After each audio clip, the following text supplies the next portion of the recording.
ang ikatlong kabanata ng Ebanghelyo ni San Marcos.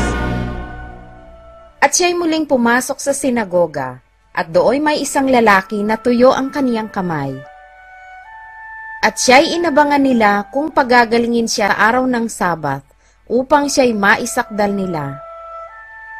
At sinabi sa lalaking tuyo ang kamay, "Magtindig ka."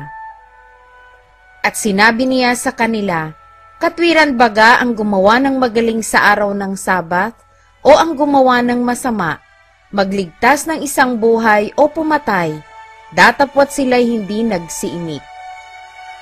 At nang siya'y lumingap sa kanila sa palibot-libot na may galit, sapagkat ikinalungkot niya ang katigas ng kanilang puso, ay sinabi niya sa lalaki, "Iunat mo ang iyong kamay," at iniunat niya, at gumaling ang kanyang kamay.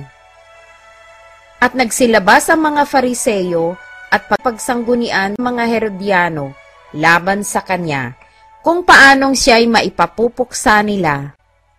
At si Jesus na kasama ng kanyang mga alagad ay lumigpit sa dagat, at nagsisunod sa kanya ang lubhang karamihang taong mula sa Galilea, at mula sa Judea, at mula sa Jerusalem, at mula sa Idumea, at mula sa dakong ibayon ng Jordan, at sa palibot-libot ng Tiro at Sidon, na lubhang maraming tao, nang mabalitaan ang lubhang mga dakilang bagay na kanyang ginagawa, ay nagsiparoon sa kanya. At sinabi niya sa kanyang mga alagad, na ihanda sa kanya ang isang maliit na daong dahil sa karamihan, baka siya'y kanilang siksikin. Sapagkat siya'y nakapagpagaling sa marami, pat sinisiksik siya ng lahat ng mga nasasalot, upang siya'y mahipo nila. At ang mga karumaldumal na espiritu, pagkakita sa kanya ay nangagpatira pa sa kanyang harapan, at nangagsisigaw na nangagsasabi, "Ikaw ang anak ng Diyos." At ipinagbili niya sa kanilang mapit na siya'y huwag nilang ihayag. At siya'y umahon sa bundok, at tinawag niya ang balang kanyang maibigan, at nagsilapit sila sa kanya.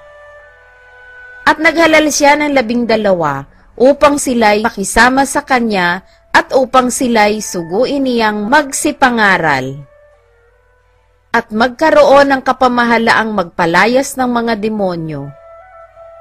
At si Simon ay kaniyang pinamagatang Pedro. At si Santiago na anak ni Zebedeo, at si Juan na kapatid ni Santiago, at sila'y pinamagatan niyang Boanerges, na sa makatwid bagay mga anak ng kulog. At si Andres, at si Felipe, at si Bartolome, at si Mateo, at si Tomas, at si Santiago, na anak ni Alfeo, at si Tadeo, at si Simon ang Cananeo, at si Judas Iscariote, na siya ring nagkanulo sa kanya, at pumasok siya sa isang bahay. At muling nagkatipo ng karamihan, anupat sila'y hindi man lamang makakain ng tinapay. At nang mabalitaan niyaon ng kanyang mga kaibigan, ay nagsilabas sila upang siya'y hulihin, sapagkat kanilang sinabi, "Sira ang kanyang bait."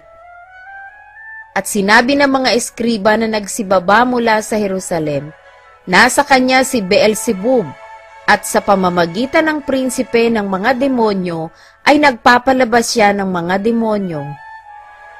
At sila'y kanyang pinalapit at sinabi sa nila sa mga talinhaga, "Paanong mapalalabas ni Satanas si Satanas?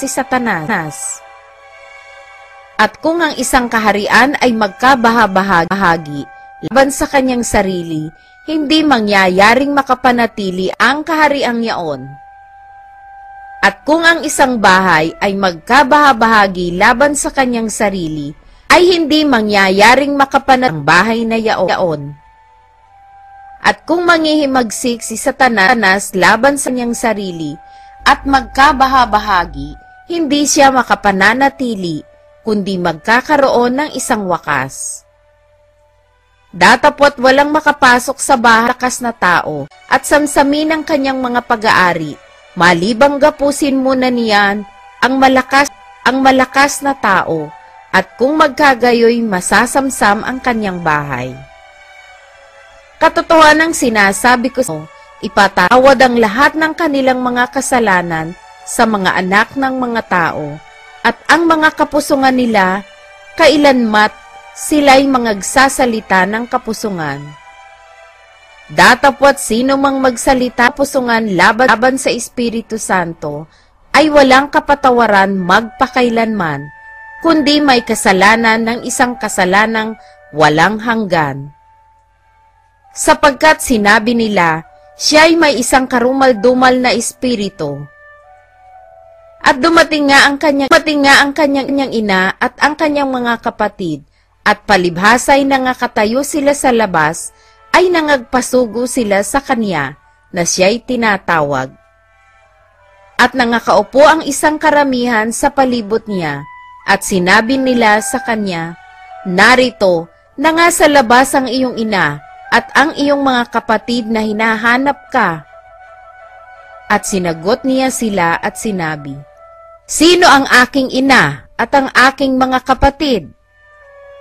At paglingap niya sa nangakaupo, ay sinabi niya, narito ang aking ina at aking mga kapatid. Sapagkat sino mang gumaganap ng kalooban ng Diyos, ito'y ang aking kapatid na lalaki, at aking kapatid na babae, at ina.